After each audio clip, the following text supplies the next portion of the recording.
Welcome to the podcast, MJ, our special guest host today. Mwah. Thank you for having me.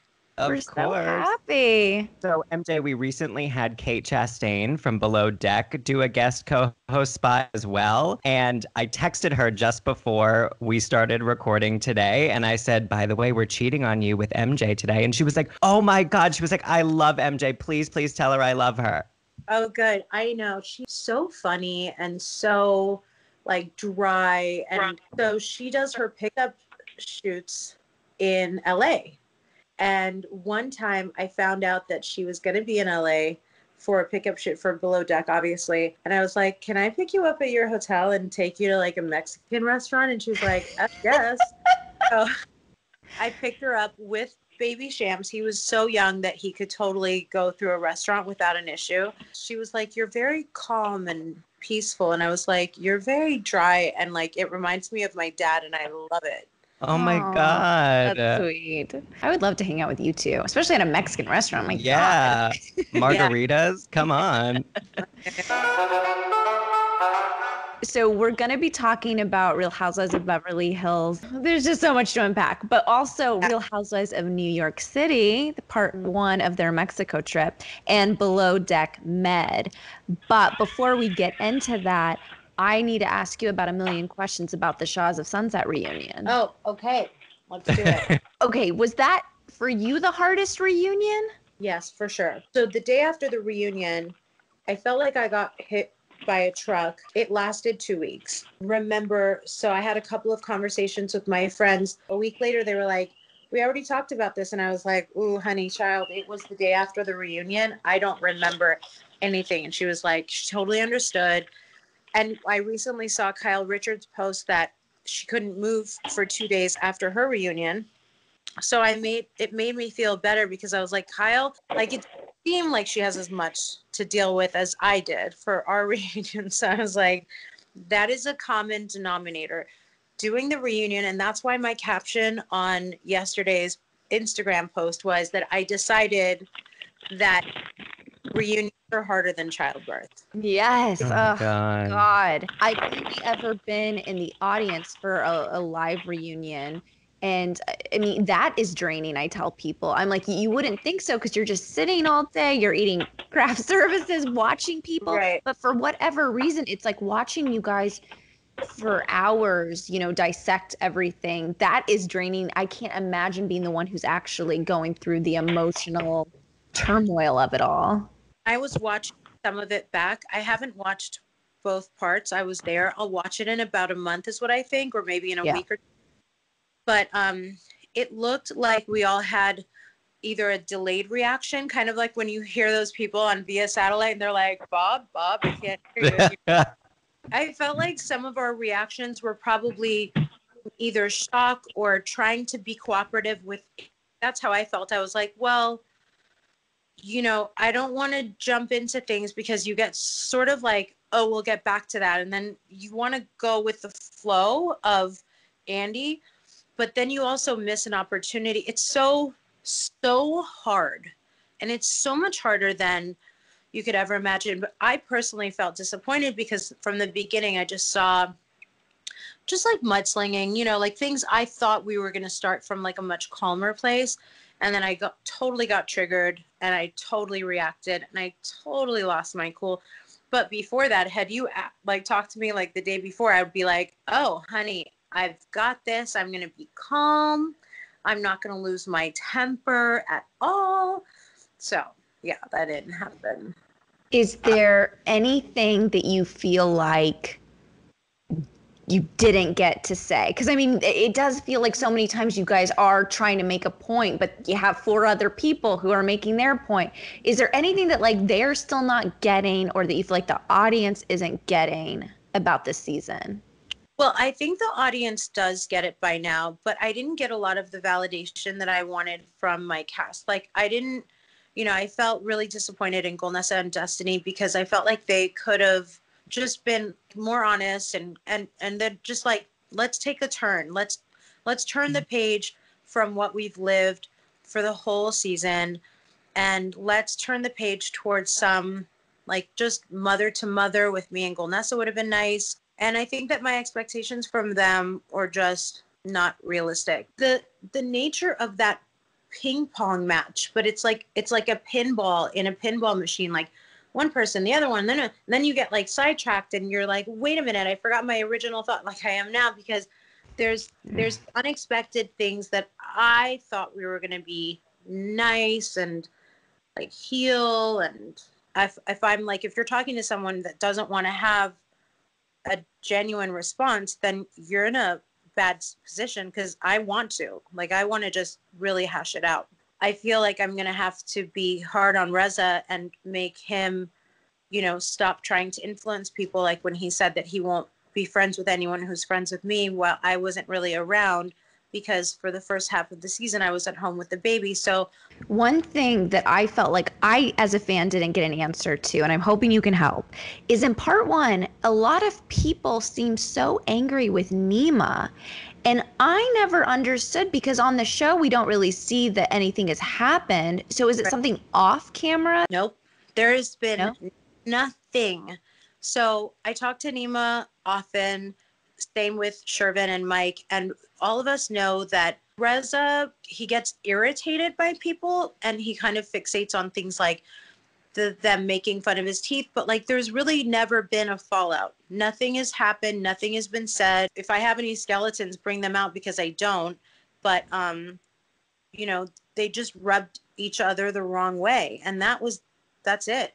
It has to do more with them like cropping out of photos and just kind of picking on the new guy, Got it. Now, we saw that you and Reza ended up FaceTiming a few weeks later. So since the reunion, since that FaceTime, how are you and Reza, and how are you and everybody else? So I haven't communicated with the ladies because I was disappointed with their approach. With Reza, we're treading very lightly. Do you think that like your partners will be a hindrance in you two reconciling?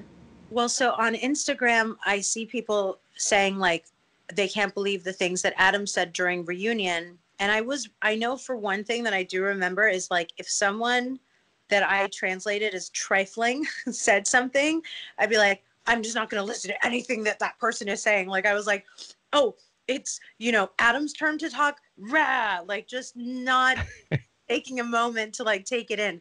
But then, you read Instagram and you hear all these people saying, I can't believe what Adam did. So I got mad at Adam all over again. And I also got upset with Reza all over again. And then my husband, as far as answering your question, I just have to say that anything's possible, because as of now, it's very difficult to imagine me or Adam or Tommy or Reza being cool, especially Tommy, because he's not, used to this type of stuff at all. His friends are lifers that have never betrayed each other, and he can't really relate to what's happened on the show this past year. I love Tommy. I was hoping I was going to get to see him during the reunion. Yeah. Oh.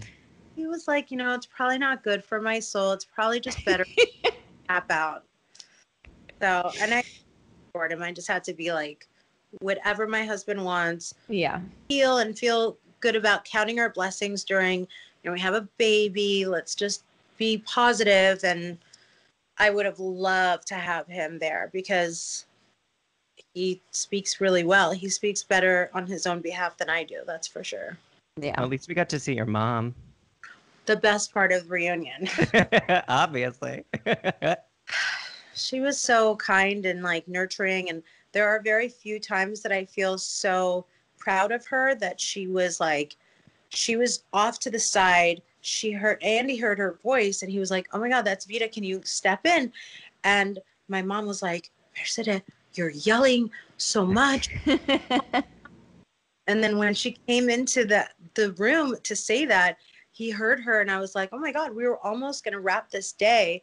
Thank God that she inserted herself out of concern for me. She was just like, and so she had some great tidbits, like great sayings that really related to the situation. But I'm going to take those with me in my life. I mean, come on. Yeah, definitely. We have an old saying that everything is good when it's new except friend. friend is good when it's old. We again have another old saying that it says, one enemy is a lot and hundreds of friends is not enough. That means having the friend in your life is very important. So it's such a pity if they lose it. I think that's a great place to leave it. Yeah, so she was definitely Yoda. Yeah. Love it. I mean, Real Housewives of Beverly Hills. Have you been keeping up this season, MJ? Very much been keeping up, in addition to the tweets that I've been saying between Teddy and Dennis and Denise and and John Mellencamp and Oh, yeah, that was great. all of those. The big moment in this episode, I mean, my heart was really pounding, like watching this conversation unfold. And I did kind of feel like everyone was almost handing Denise an opportunity to really speak on what happened on camera. And because this was what was an amazing moment, and I'd love to hear your perspective on it too, MJ, is like the real breaking the fourth wall, where they kept in Denise saying, bravo, bravo, you know, like, let's not use this, like, they're not going to use this. Stop. Bravo, bravo, bravo. I am not doing this, you guys. Like, I feel like they were saying, okay, this is what Brandy's saying about you. Like, are you going to speak up and say something? Like, this is your chance. And she didn't really take it. To say whatever it is that you need to say? Yes. You guys, I'm going through so much stuff. It has nothing to do with any of us, has nothing to do with the show. That's right. Because two things. Number one, it's so much easier to give yourself some notes after you watched yourself make the mistakes. And number two, I think it was a lack of experience. She assumed that that was her safe word, because they have been accusing her castmates have been accusing her of shutting down the conversation prematurely. And if they've been experiencing, that means that they are frustrated that she won't even try to start a conversation to shut it down. And I think that Denise, instead of taking a moment to, you know, I always feel this way, make it authentic in your best way. If you're uncomfortable with something, still share something that you are comfortable saying, because you owe it to yourself, to what you've signed up for. And in that moment, I think it was a real rookie move to just be like, bravo, bravo, bravo. No, girl, they broke the fourth wall several years ago when there was no other way to tell a story unless they shared that there was a gossip rag, like a Star Magazine article. And that's good. Bravo does that because they're making it easier. And we obviously know the Kardashians are famous, for instance, when we watch their show. Right. So stop, you know, like obviously they started to include things that they thought was fourth wall. And now it's like, it was probably one of the best things. Okay, this is a question I have because I want to get your Bravo celebrity point of view. So Lisa Rinna is sort of responsible for Denise being on the show. And Lisa Rinna is sort of her ally in all of this. Now, Lisa Rinna got the information when she, you know, first gets to Rome. Did she owe it to Denise to give her a text or a call off camera to warn her? No, I have to say that I am disappointed that Rinna isn't more supportive of Denise. I don't believe in sharing off camera communication because it messes things up. You know, you have to say in the moment. And I've been in that situation myself where someone has said, hey, we're going to do something tomorrow. Do you want to know? I'm like, don't tell me. I just want the real response. I'm not going to regurgitate anything. And at the same time, like, a true reaction is, again, even if it's cutthroat, it's what we signed up for. That's a good point of view. I think that when you sign up for a reality show, you have to sign up for the fact that you're not going to get the heads up. She already knew enough. And it's been brewing, and they've been, you know, pecking away at her for the whole season.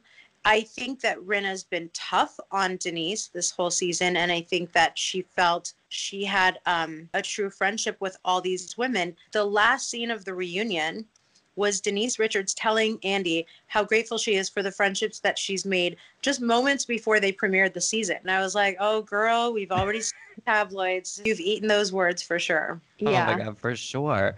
We do get some kind of reveal next week, too, according to the previews, that Denise is not the only one that Brandy has claimed to have had sex with on this cast. I don't know Brandy Glanville very well. I don't know you very well either. I will tell you, Brandy said that she has had sex with some of the people from this group. Someone at this table right now? Yes. So do we have predictions as to who it might be? Can't imagine who it would be unless it was like Kim Richards. That's what I was thinking. 'Cause God. they're so close now. I don't know. Yeah, I never really like try to size somebody's sexuality up when I meet them. I just whatever you say. Right. Yeah, I size up if they want to have sex with me, but that's about it. Yeah. Well, wait, speaking of sex, can we talk about her virginity story? Oh, that was amazing. Oh my God. When my mom found out that I had had sex for the first time, she called a family meeting. No. I remember this story. No. Girl, that is so That is so embarrassing. wrong. I had to sit in my mom's Crazy. room. No, I'm nervous for you right now. This is chair. like f***ing Inquisition. I mean, honestly, it traumatized me. Oh my God. How old were you, Kyle? That I'm not talking about. So it was the most uncomfortable, worst thing ever. And then my sister Kathy leans over and goes, "How was it?" And I was like, "Oh." How did everybody know it happened? Because Kim went and told everybody. Kim caught me. Oh, she's been having on you for years. Well, I mean, I just thought it was hilarious, and I love that she like didn't want to reveal her age, but she still told the full story. And I'm obsessed with the fact that Kim was involved. Like that's just so telling of their relationship to me. I think her life has been so incredibly glamorous and also hardcore. Like all the things that she's been through and seen through her mom and then through her sister and even through her relationship with the Kardashians and Paris, her niece. You know, it's like she's really got an incredibly cool, gritty, you know, like could totally write a book and Yeah. You know, like dirty Hollywood, right? Like. Yeah. I mean, honestly, I wish she could be brutally honest about what has happened in her family because I would read the shit out of that book. Like, so many things. Exactly. Because that show that she had, American Woman, Yeah. that show was great, but apparently there was a falling out between her and Kathy. And it was like, once you watch the show, there was nothing to be afraid of, you know? Yeah. Right. But what were they afraid of was going to come out in the show, you know? Like, that's the real story. That's the real story. Exactly. Hopefully, no one has had an innocent past. The more checkered, the more fun. That's Totally. Once you lock it down and you are married and you have a family, like things get a lot more humdrum. Right. So live it up when you can. Should we move on to Real Housewives of New York? Yes. I feel like it's incomplete. Last episode, we saw Ramona shutting down her party, like telling cameras, like, shut it down now. And then this episode, I really thought we were getting the continuation of that, but it was just like the next day. And I was like, no, I wanted to see what happened. I know. I just want to know, does she have the power to just be like, turn off the cameras now? And they were like, all right. Right. I don't think so. Not on my show. I mean, I think that's when you keep the cameras rolling for sure. The beautiful thing about Ramona is that I don't think she loses sleep at night over her actions or out of anything she does. The way that the Countess walked off the Dorinda Countess at the Berkshires was like the most ultimate example of like, okay, let's not make a big deal out of this. We were overserved or behaved badly or both. And she really showed an amazing ability to just shut the book, turn the page, and keep rolling. As a person who's also on a TV show like this, I think, well, what happens if you stay mad?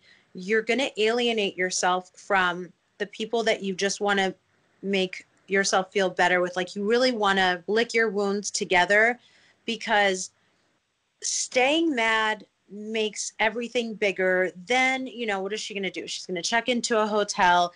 Then there's got to be a camera crew following her. The way that people cry and get sad when they're mad is just really heartbreaking. I think that Ramona is just jealous and also infantilizes Leah because Leah is obviously in her 30s and Ramona is in her early 60s. And the comment about, I'm so glad I'm the only one who has their period. You know, it's like, what was she really doing? Like, I mean, I think that Sonia should have, that's like going to be my favorite meme for the rest of my life. Stepping on the glass with the platforms. Oh God, yeah. God, that was crazy.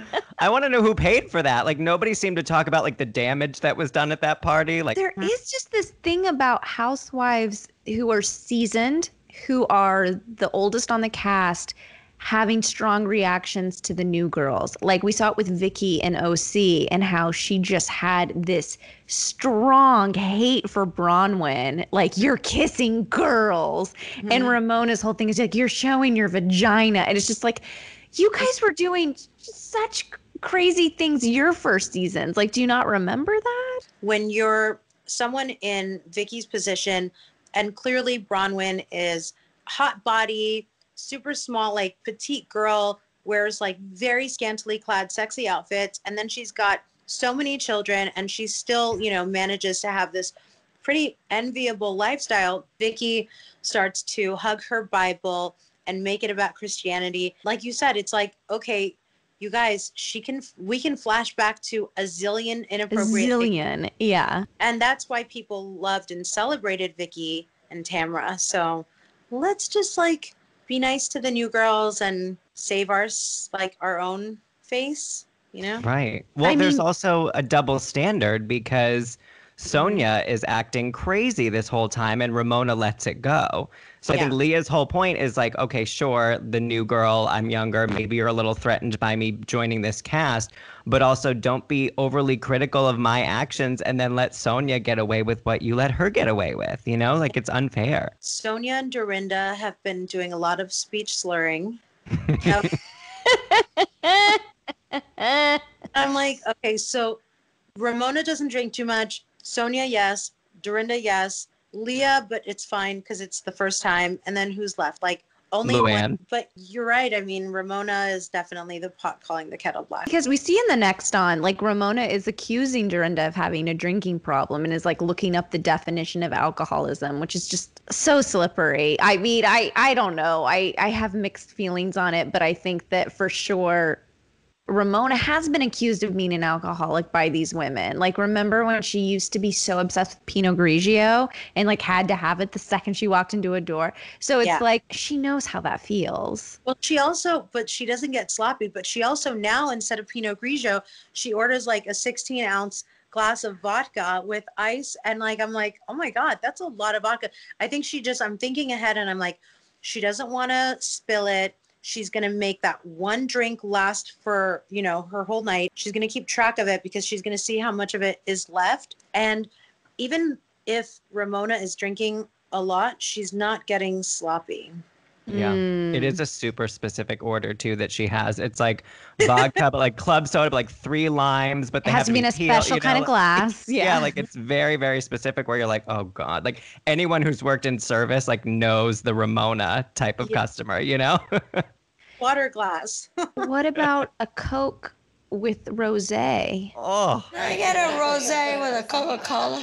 That was so weird. That was so gross. But you know what I will say? The Coca-Cola and rosé combo brought out something in Sonia where she said that she was fucking a New York Ranger. Did you guys pick up on that? Oh my God, I'm so f***able. That's why I'm f***ing a New York Ranger. I have the unstoppable pussy. Yeah. No. Like a hockey player? Oh my, well, you know, slurring the words. Like I've gotten really good at translating the slurred words of these women this season. And she comes out of the room, like when they're already at the villa, and she comes out and she says, I'm so fucking fuckable. She's like, that's why I fuck a New York Ranger. And I was like, oh my God. It was like, we need to put it out in the universe because I'm not good at this kind of detective work, but I know that a lot of our fans are. So let's put it out there. We need to figure out who Sonia was sleeping with on the New York Rangers. Is that a baseball team or I hockey? think it's hockey. Hockey. I know. I was like, hockey? Okay. We are not the ones to ask. But is it the same thing as saying that she partied with like Madonna on a yacht and puppies? Or is it like real, Is it real life? Yeah. True. John. I was actually just watching season 7 of New York and that exact episode, MJ. It's so funny that you bring it up, where she's like, I partied with John. And Dorinda's like, okay, it's Dorinda's first season. And Dorinda's like, I don't know what I got into with these ladies. Right. Yeah. She's like, okay, well, let's not talk about that, Sonia. Right. I would love to see Dorinda for season 1 Dorinda back next season. Yeah. Do you like Leah, MJ? What are your thoughts? I am mad that Leah is not following me because that's how much I like her. She's such a breath of fresh air. She is the one of the few who in hindsight does nail it every time. I wouldn't look back on Leah and say, oh, I wish you would have said this differently. Maybe Erica Jane is another example, but aside from those two women, and maybe Phaedra, she's such a legend, but like Leah is able, and she manages to stay herself and say things like, I'll apologize for my actions, but I won't apologize for who I am. That's, to me, that's a profound realization for a new girl amongst all these seasoned girls. Very impressive. Do you miss Tinsley at all? Yes, of course. I do think that the moment when Ramona and Sonia and Luann and Dorinda were saying that she was withholding her relationship with Scott, I believe them, because I don't think all 4 of them would have said that if it weren't true. And I think that it's a shame if someone like Tinsley is still relatively new. She does owe the girls her full story. Makeup, breakup, like, I don't know where we stand. I don't think that Scott was floating her financially because I think she's wealthy enough to buy her own bags and jewelry. But she reacted the way that she did. I thought she had a real gift of gab in those moments to defend herself and make herself look good. But I don't think that she was being as forthcoming as she should. Yeah. I love you said gift of gab. I've been watching a lot of Australia TV, and they say that all the time, and it's not something I ever hear here. That's so funny. I try to hold on to as many sayings before they become extinct. Yeah. That's good. That's a good one. I like that. Gift of gab. Well, we got the gift of gab. That's what we do all the time. We're just gabbing all day long on this show. Yeah. After the show's over, I always call someone to say, like, okay, what did you think about this? And what did you think about that? How beautiful Dorinda's remodel looked. It looked fantastic. There was a lot of attention to detail and a lot of beautiful tchotchkes. And I looked around my room and I was like, oh my gosh, I need to get some more art up here. A little more culture in this place, right?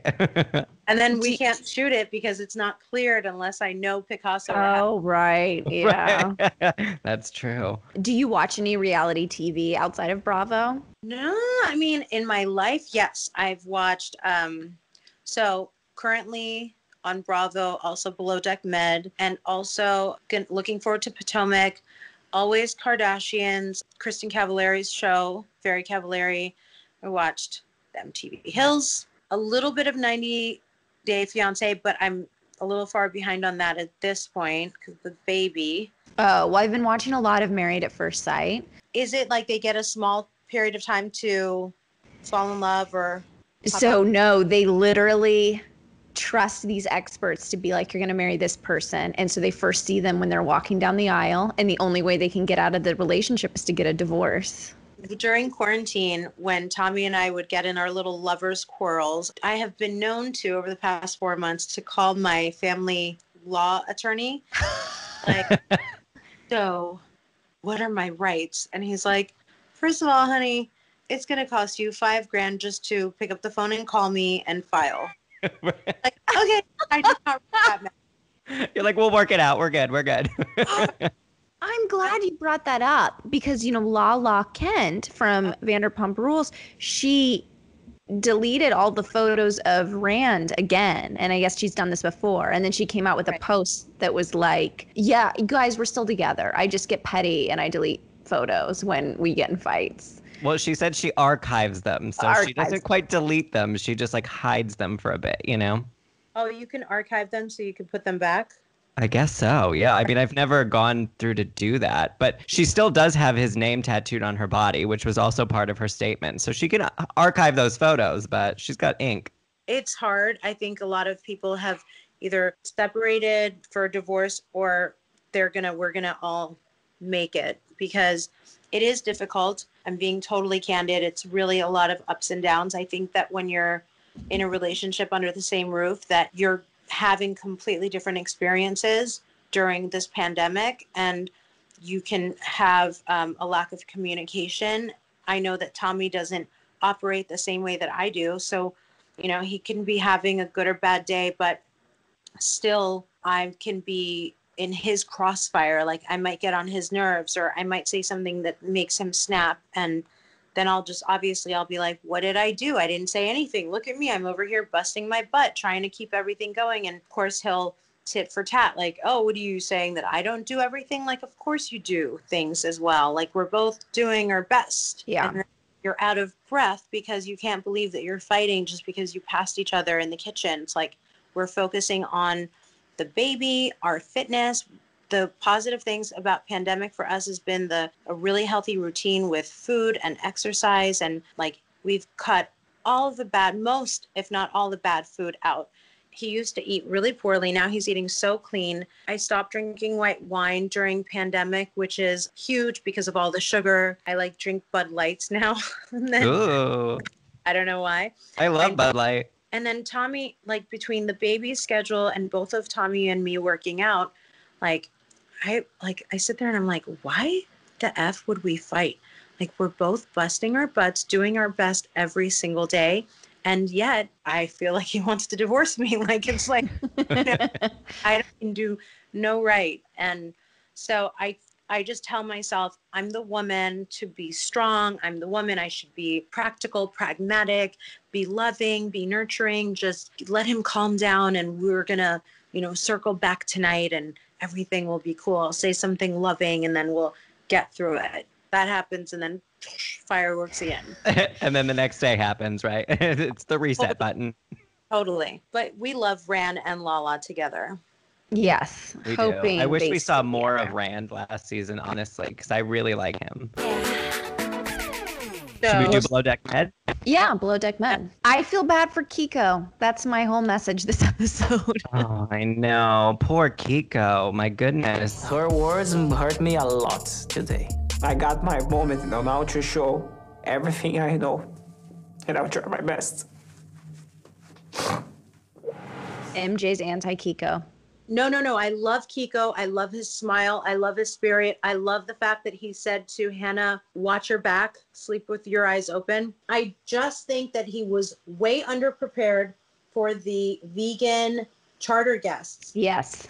You can feed them other than mushrooms. He could have had way more foods available that were vegetarian and vegan. He was way undersupplied. And I love the passion that he has, because what I love about Kiko is that he doesn't have that, you want to reach through the television and strangle the chef, like on many BDs and BDM, because they have that demigod ego. Yes. They're their shit doesn't stink. And so he likes and is so passionate about his job that he says, I felt sick to my stomach. I was having the worst day of my life. That comes from such a good place. But yet he knows that all of that responsibility is because those bougie, cute model influencer people were like, they deserved what they were asking for. And it was like, I mean, remember that, like, they were cussing in Spanish, how late the clock kept going and how much longer they were waiting for their Yeah. Oh my God. They were like, chinga, la cena, ¿dónde está la comida? And I was like, hell yeah. I am so nervous for you guys. I feel so bad for you guys. I know. I mean, that is true. He is very, very charming, but he does seem to get very quickly out of his element. Like when he is presented with the vegan options, he's super stressed out and doesn't really understand veganism or how to cater to people other than giving them mushrooms. With the Vegas dinner, you know, like he just had no idea. He's like, I've never been to Vegas. Like, I don't really know what to do. And, you know, Hannah didn't give him the best direction on what to make. Fried chicken. But truffle fries would be good. Okay. Maybe nachos.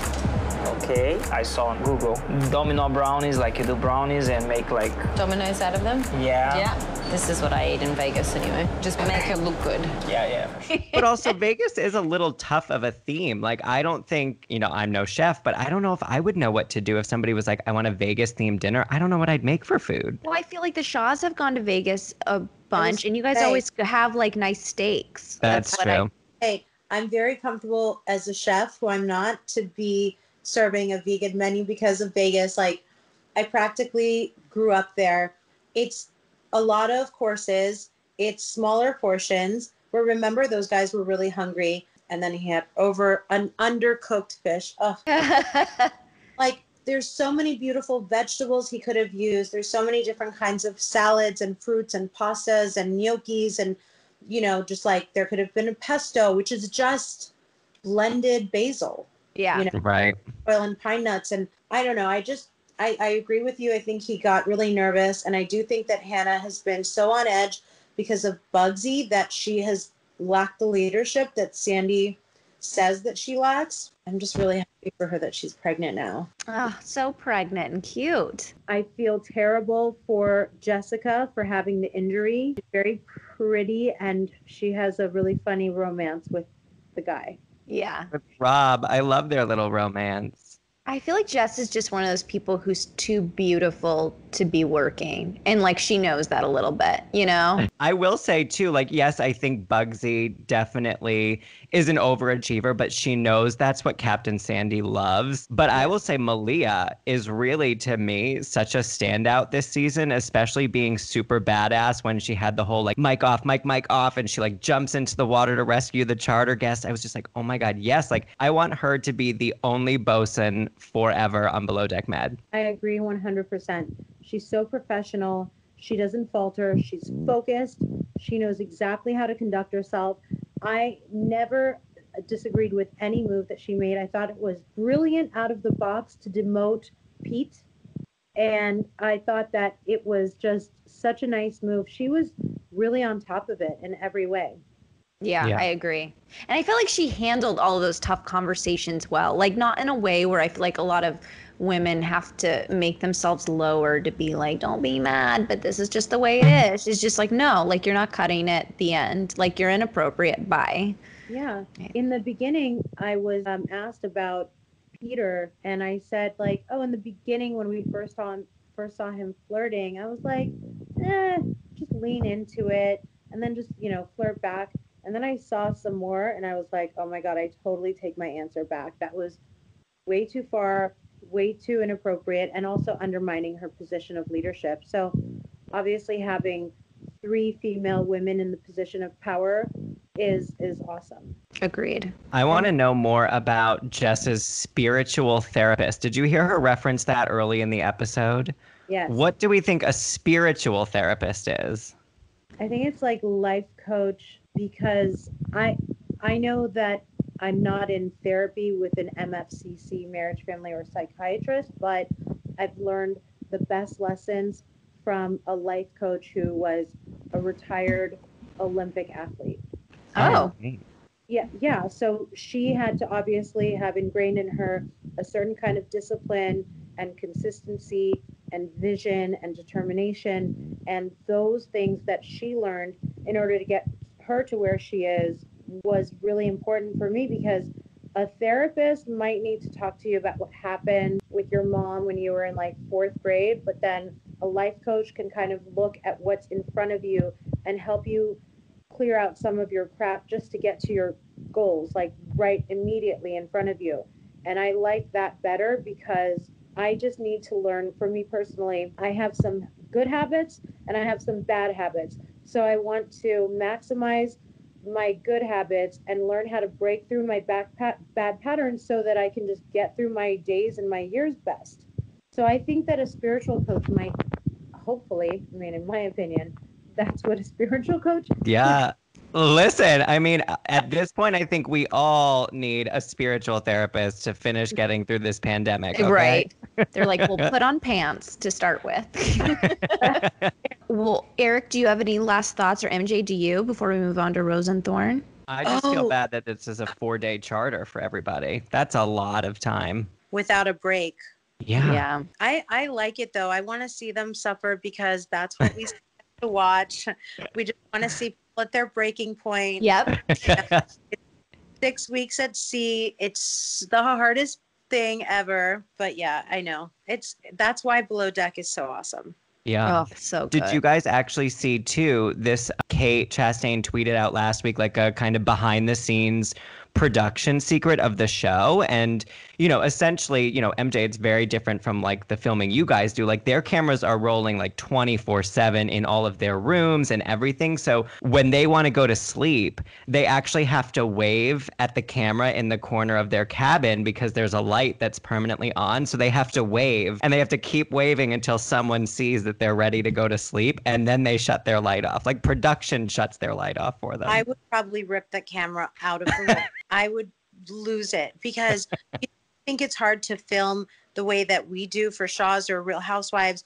If those cameras are GoPro'd and mounted, it is another level of challenge. Yeah. No way. And you see the scenes where they're like changing into their, you know, night gears and you could see like a little bit of their bra and underwear. I'm like, oh my God, this is not easy. It's so invasive.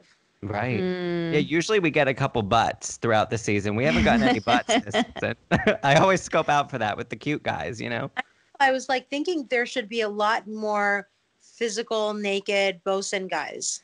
Yeah. Yeah, they don't take their shirts off nearly enough. I know.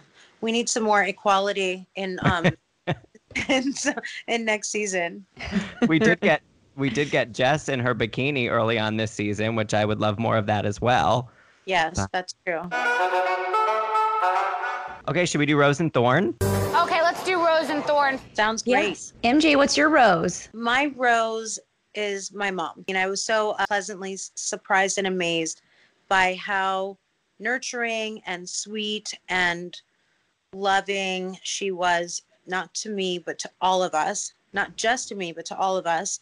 And I was just really proud of her. And I was, you know, happy to see how she can come in and be so nurturing and loving and fair. So for such a difficult reunion, I thought that it would have been really bitter to have ended it without my mom's contribution to that day. Yeah, hard to agree. That's a good one. That is good. Megan, what's your rose? So my rose was Sonia this week when Ramona was like, you know, Sonia, you were out of control. You were breaking the glass. Like you could have hurt someone. And Sonia's like, you know, I think you're right. I just got to switch from vodka to champagne. What can I do for you? What can I do to help? Well, I'll just go back to what I did before, and no more vodka. I'll just have to go back to champagne or wine. And it was like, Sonia, that's not the lesson here, but okay. Totally. She's learning slowly but surely. She's learning. Eric, what was your rose?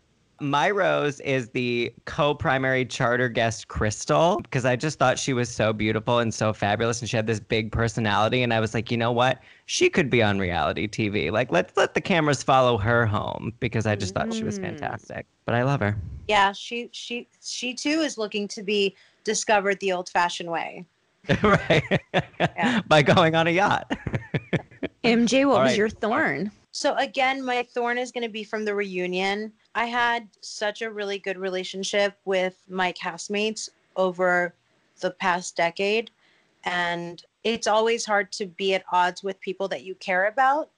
And I hope that we find a way to remember what brought us together in the first place. And that I will say goes to all three of the people that I mentioned, Reza and Golnessa and even Destiny. Yeah. Megan, what was your thorn? My thorn was a little bit Captain Sandy. I usually love Captain Sandy. I think I just had a problem with her going out to the charter guests and being like, what even is that? And just like shit talking on the food with the guests. How's your dinner? It was good, but too much pride. Yeah. But it was good. To each his own, you know? What is that? What is that? Yeah, that I don't know about. What is that? I didn't mess with that one. I don't know. That's nachos and cheese. This is never served on a table to a client on a super yacht in a million years, ever. You're talking shit on your team member. You like the person that's under your employee. I don't know. I just didn't like that a bunch, but Right. Yeah. I get wanting to like kiki with the guests and be like, oh, you know, but it is kind of like you got to protect your own in those situations. Yeah, it's true. I bet that if she watched that back, she was probably not pleased with it. True. Yeah, that's true. What was your thorn, Eric? My thorn was that apparently Ramona had asked people for $100 donations to come to her party so that she could buy herself a bag. And she literally asked each person to donate $100 to get a gift so she can get a bag.